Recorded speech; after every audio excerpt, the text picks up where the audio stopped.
সকলে মিলে একসাথে হয়ে খাওয়া দাওয়া করার মজাটাই আলাদা।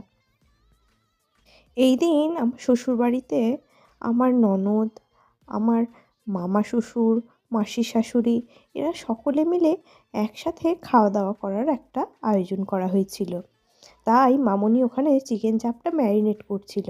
এখানে পাবদা মাছের সর্ষে পোস্ত দিয়ে এই গায়ে মাখা মাখা ঝালটা তৈরি হয়ে গেছে আগে থেকেই। এরপরে মুগ ডাল আর এখানে আমার মেয়ের জন্য একটুখানি মাছ দিয়ে ঝোল করা হয়েছিল। আর এটা হলো চিংড়ি মাছ দিয়ে পালং শাকের চচ্চড়ি। এর সাথে আলু ভাজাও ছিল। আর এটা হলো আমের চাটনি।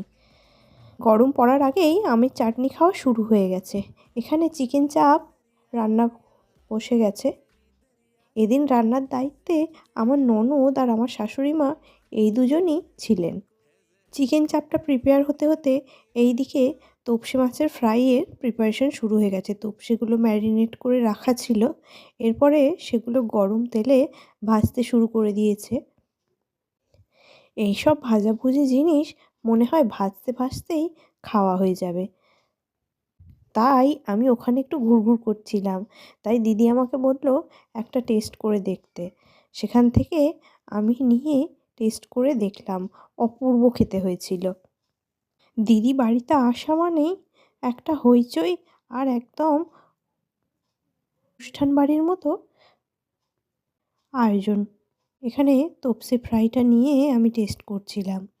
এরপরে বাকি মাছগুলো দিদি ভেজে নিচ্ছিল। কিছু রান্নার মাঝে শেষে আমি একটা চিকেন চাপ থেকে লেগ পিস নিয়ে শেষে ভাতটুকু খেলাম। তোমরা কে কে আছো আমার মতো যারা বলো অনেক খাবো কিন্তু শেষ পর্যন্ত তেমনভাবে কিছুই খেতে পারো না, কিন্তু তবুও আমরা খেতে ভালোবাসি।